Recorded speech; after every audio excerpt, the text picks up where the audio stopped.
Hi, this is Tom Kemp, the Chief Executive Officer of Centrify. I'm joined with Paul Moore, our Chief Technology Officer, about that. And today we're going to talk about how Centrify stores data within Active Directory. Paul has already done a very deep dive of our architecture. This is one of the topics that we wanted to have a separate video cast to talk about it in more detail. So for the people that haven't watched the deep dive architectural video cast, which they should have done, that's okay. But if they haven't, why don't you just briefly describe, just from a technical perspective, what Centrify DirectControl does? Kind of set the stage before we drill into this. So, very quick summary: DirectControl allows non-Windows machines to join an Active Directory domain to take advantage of all the benefits of being a member of that domain. And that means centralized authentication and control of that authentication, centralized password management, centralized group policy. And single, or what I like to call zero sign-on. Once you sign on to one machine, you can get access to all the other ones. Okay. So to enable that, we actually store information in Active Directory. Right. We have to store. So Active Directory stores information about a user. Yep.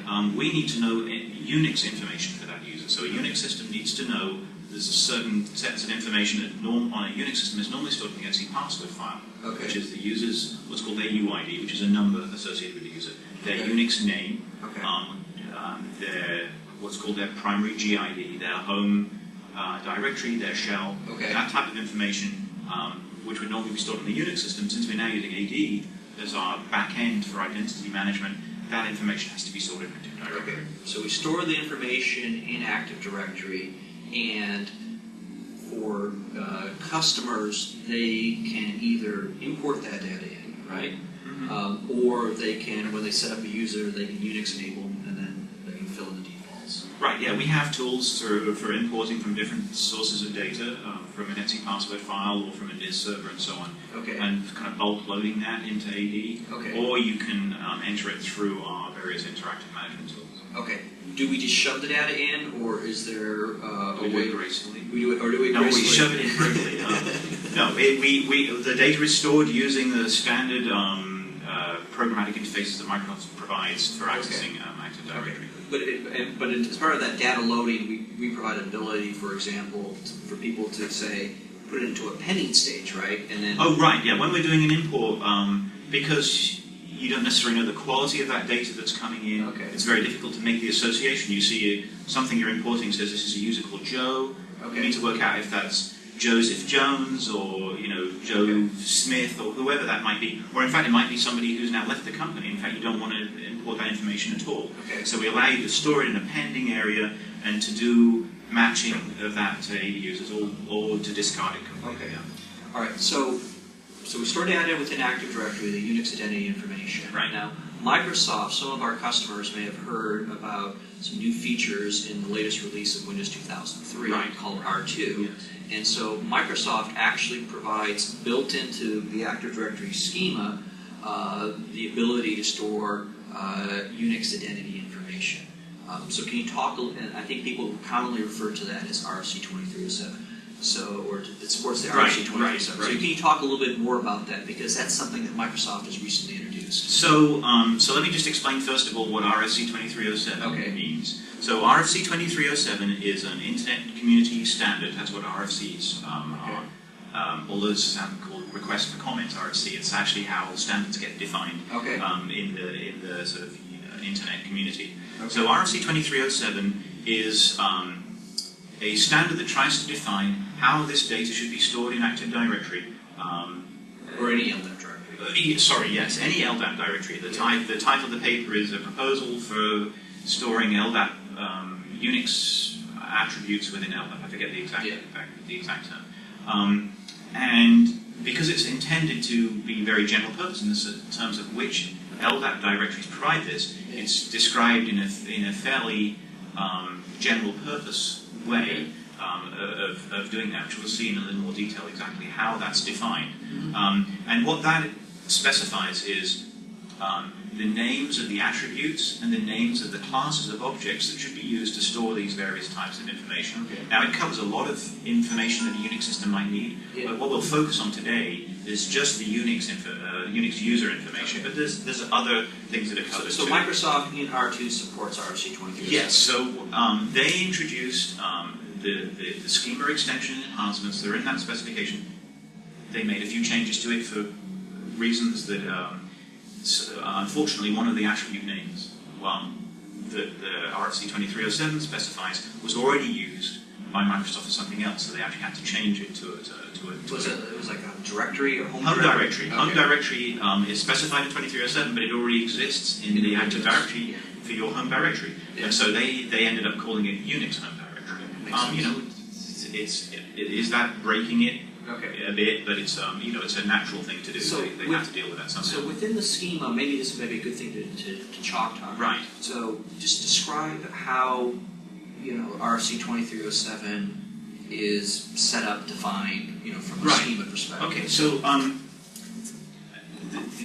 the interesting thing to look at is two aspects. The first one is actually what 2307 itself defines, and then how that's implemented within Active Directory, because those are two different things. And again, I'm just going to focus on the Unix user objects. The same is true for all the other objects, but the Unix user objects is the most interesting one, because that's also what's most commonly used and is needed for provisioning and so on. So RFC 2307 defines an object class called POSIX account. Okay.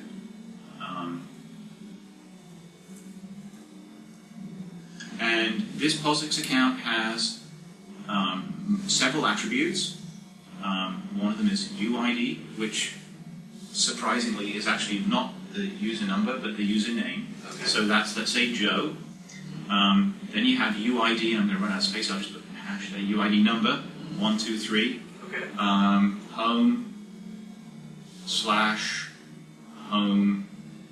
Home/Joe, Okay. etc. So there's all these attributes defined for this. Now, the important thing about this definition is that LDAP has two types of objects, two conceptual types of objects that it defines.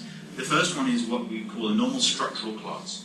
So, for example, within Active Directory, an Active Directory user account is what's called a structural class. It means you can go and create an instance of an Active Directory user within AD and put data into it. The second type of class is called an auxiliary class, which is you cannot create instances of an auxiliary class. It has to be associated with a structural class. So it's like an additional facet of a structural class. So you can create an Active Directory user and attach an auxiliary class to it. So the 2307 spec is done in terms of auxiliary classes. So it defines POSIX account, says this is an auxiliary class with these attributes. What that means is you cannot actually create an instance of a POSIX account object on its own within an LDAP directory. It always has to be attached to some other object.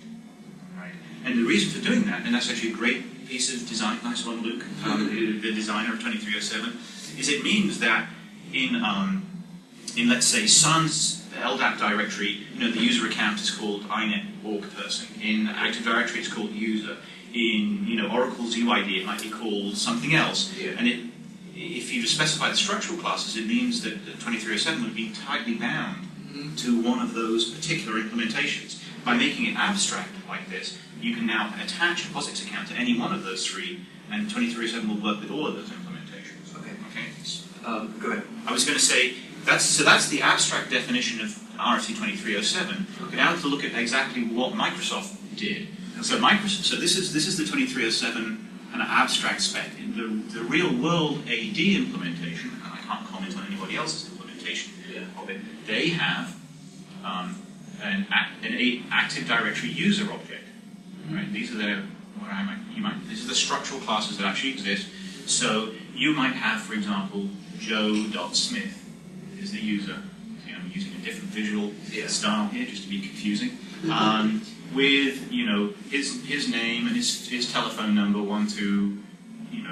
extension 12, and all sorts of pieces of information, what groups he's a member of, all the things that are well known within AD for defining a user. Okay. So what Microsoft did was said now every AD user, now this is one of the schema changes they made, is, I'm going to use a different color, hopefully the colors will show, is they actually now glued to the bottom of this a POSIX account auxiliary class with all of this data for the user.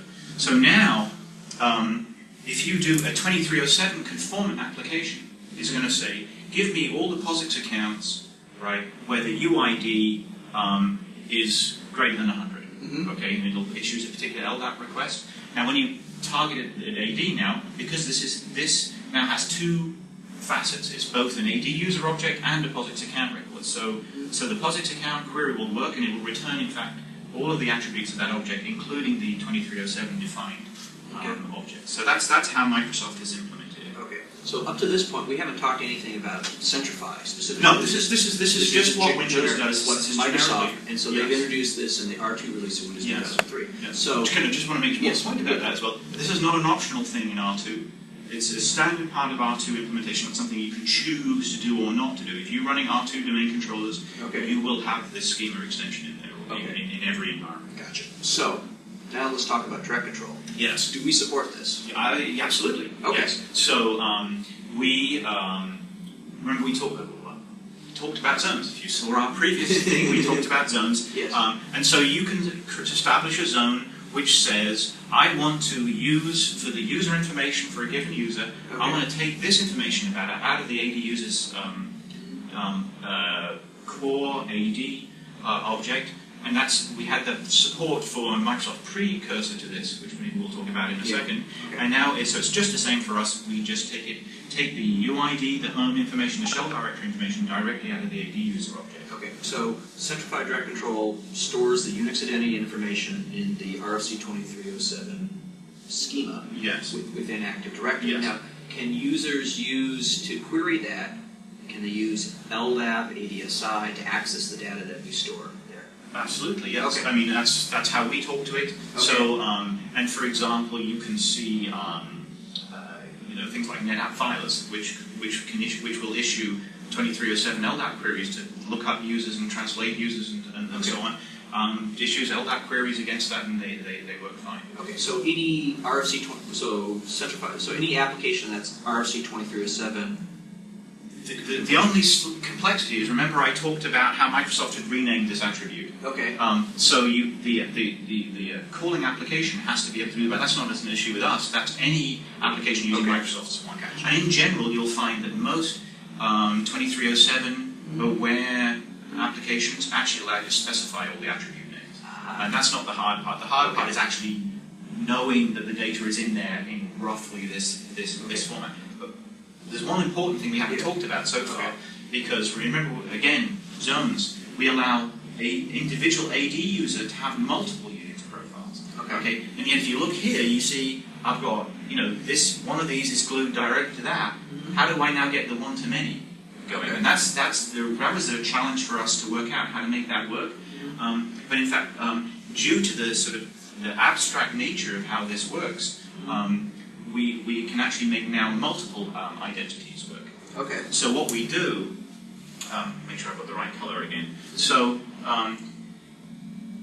here's what we're trying to achieve. We want an Active Directory user to have multiple Unix profiles. Okay. So what we do is we create for the Active Directory user, for every zone profile they have, we create another concrete class here, which is associated with this user, that contains a small amount of housekeeping information for us, primarily pointing back to this object here. Yeah. And really, the class of this object doesn't matter what it is. But then we also put a POSIX account record here.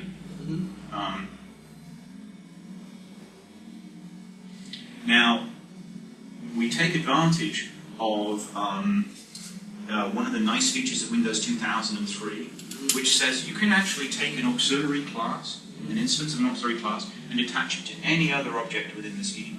So although to have it permanently, Microsoft has changed the AD schema to say every AD user object always has one of these. There's a feature in Windows 2003 which says, in addition, I would like just this instance, or these instances of this particular object to have a POSIX account on it as well. So that's the feature we use, which is a very nice feature, Windows 2003. And what that now means is I can have multiple of these. I can have, so here's my settings for Joe Smith's settings for Zone 1, and this is Joe Smith's settings for Zone 2. And I have this POSIX account data here for him. So in this case, Joe is 345, and in this case, Joe is 197, for example, their UID. And so no additional schema extensions are no, it doesn't need any schema changes at all. Again, it's basically because of two things. Because the definition of 2307 is done in an abstract sense. It makes it very flexible. And the second thing is because of the power of Windows 2003 Active Directory, we can actually dynamically create instances of POSIX account wherever we like. So now, what that means is now, for example, if we want a NetApp filer to be zone aware, when we tell it, when you want to query, you can specify the base address, the base in the base point within the AD, and all of the user accounts for a given zone are all under one common directory point. And so the LDAP search will find just the users and their settings for that particular zone. Oh, that's cool. So we get the best of both worlds. So we've talked about this was introduced in R2. Yes. But correct me if I'm wrong, we would allow a customer to take the R2 Unix schema and apply it to generic Windows 2003, and we could still work. So if they wanted to extend the schema and have RFC 2307. Yes, yeah. I mean, in fact, that's really all that R2 schema extension is going to your 2003 environment and adding the schema extension on it, so it works fine, and we know people who do that. Now, prior to Windows 2003 R2, there was something called the SFU schema, and so maybe that's probably a whole topic unto itself. That's pretty quick. It's pretty quick. Okay. So SFU schema was very straightforward. Microsoft had the same requirement for their services for Unix product. They wanted to store Unix account data. At the time they brought that to market, there were no standards for doing that. Yes. And so what they did, so this is their RFC 2307 support is effectively their next generation of SFU support. Gotcha. So let me just this is the new one, and this is the old SFU one. In that case, then the AD user object. Let me just try and be at least slightly visually consistent here. AD user object had the same attributes, user's name and telephone number, all this stuff up here, and then it had MS, SFU, ID, 1, 2, 3. So they just created a whole bunch of attribute names which logically contain the same data, but were Microsoft attribute names. And they were like MS, SFU, UID number, MS, SFU, home and shell and so on. And the other difference was they were part of the base structural class of AD user. They weren't part of an auxiliary class. It was hard-nailed only into that. And we support that too. So we support the R2 built-in Unix schema. Yes. They can extend the schema to Windows 2003 using the R2. Don't point there. I'm sorry, saying extend the schema because that's not a schema extension. Not a schema extension, sorry.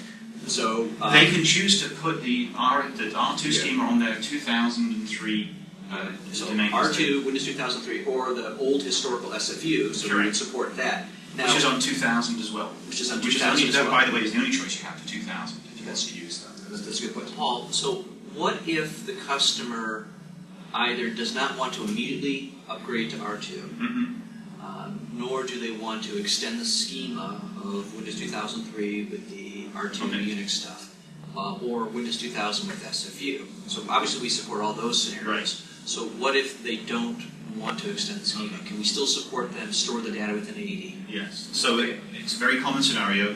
So you're a vanilla Windows 2000 site, you haven't done any extensions at all. How do we work in that environment? Yeah. So let me just take out some of the other scenarios. Yeah. So let me remove this because we're just saying that's not going to exist because that was Microsoft 2307 extension. Yeah. This doesn't exist and this doesn't exist. But what we're going to do now is store all the data, logically the same data, which is, as I said, we're focusing on the Unix user here, but the same is true for other objects as well. But we want to use the existing schema within Active Directory. And in fact, it's almost identical to how it works when we've got 2307 there, except we just do it slightly differently. So we create instances of objects here. These object classes are actually called service connection point objects, which are designed for ISVs to use, for whatever purpose they like. Yeah. And you saw what I just drew previously in our. If you have 2307 installed, we actually add 2307 data there. In the case where we're not, we simply use some attributes in here to store that extra data. Okay. So we store in a nice text-readable format. It's not binary goop that you need some special manual to understand. Yeah. If you look at it with ADSI edit, it's completely obvious what that data is. Okay. And we say UID : 123 home / home Joe. Okay. And logically for here we do the same thing, except we have maybe a different UID for different home settings and so on. So functionally, it's exactly the same. So The the user interface is the same. The experience on the Unix box is the same. Yeah. You can still use LDAP from the Unix boxes. You can still use ADSI edit to do it yourself, or you can use our tools to do it yourself. Okay. But the functionality is identical. So if you have Windows 2000 and you have multiple data in multiple zones, and then you subsequently you do upgrade to R2. Correct me if I'm wrong, but we also provide basically push buttons to upgrade this data and just put it into IRC 2307. Yes, because obviously once the 2307 is available to you, it's very valuable to have that data available via standard mechanisms. I'm using the NetApp filer as an example, but in fact, there's a lot of applications that do it. So we have a nice thing in our user interface. You can just click on the zone and say converted. So no matter, so correct me if I'm wrong, so no matter what scenario that the customer has, if they have R2, and they elect to store the information in the IRC 2307 there, or they extend the schema with Windows 2003 with the R2, or Windows 2000 with SFU, or they use it in this mechanism in Windows 2000 when they don't extend the schema at all, they still support that, that this data can be easily queried and accessed by provisioning products and other third-party products. No problem. This is straightforward, easily accessible data via ADSI or via LDAP or whatever. Now, we actually provide on Unix systems some LDAP tools, don't we? Yes, actually, what we ship a complete set of Open LDAP libraries and Open LDAP command line tools. Okay. Which we've actually enhanced slightly. I mean, they're fully support the normal Open LDAP functions. But making those work in a Kerberized environment is a tough challenge, just building those yourself. Okay. Because there's so many different pieces you have to pull together. So we just supply them fully Kerberized, and we also made them AD aware. Okay. So they know about sites, they know how to locate domain controllers, where you just tell them the domain names and so on. Okay. And you can use those tools to access this data both to read and write. Okay, so what are some of the examples of the LDAP commands that people can run from the Unix interface? I mean, if you want to give it. So we have, for example, LDAP search, right? Search, okay. LDAP search, and I'm typing, drawing uppercase here, except of course people know that Unix is case sensitive and all the commands are lowercase. So you can do LDAP search command, to add a binary location, and you can, for example, you want to find in 2307 format, you want to get a list of all the users in a particular zone. Okay. You're getting me off guard here. I have to remember an LDAP search syntax. Something like -h, which is the host name, LDAP, // which is one of our enhancements. If you don't specify the domain controller, we know you mean the nearest domain controller for the domain I'm joined to, which is actually, that in itself is a really convenient feature to have. -b,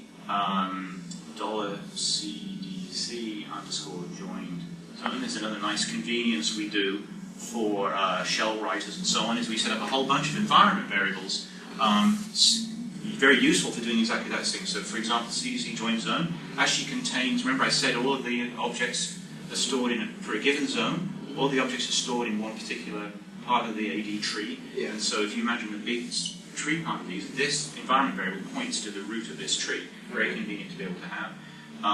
And then we say object class equals POSIX account. If you remember from our previous discussion, this is what the name of this class is here. And we want, let's say, CN and UID number. Okay. And you issue that command, it will now list out all the users and their numbers within that zone. We can add users and delete. Sure, we have examples of how to do that. So a full command line interface leveraging LDAP. Yeah. So there's LDAP add, for example. You can populate all of the objects in. Now, on the Windows side, we're actually publishing a document that actually describes, what you can do from a Windows perspective. Correct. Well, one of the things we have, you can use ADSI, which is Microsoft's AD manipulation API, to directly manipulate this data within AD. It works fine. Okay. But the trouble with ADSI is a general purpose API, and it would be nice to have something that's more Unix oriented, that understands just the fact that I need to populate Unix user things and is much more semantically aware of what it's actually doing. So the way our UI is built is, so our UI is MMC, and what we actually have is, first of all, we have a big API library which talks to AD, and it uses ADSI to talk to AD. This is actually a set of .NET assemblies.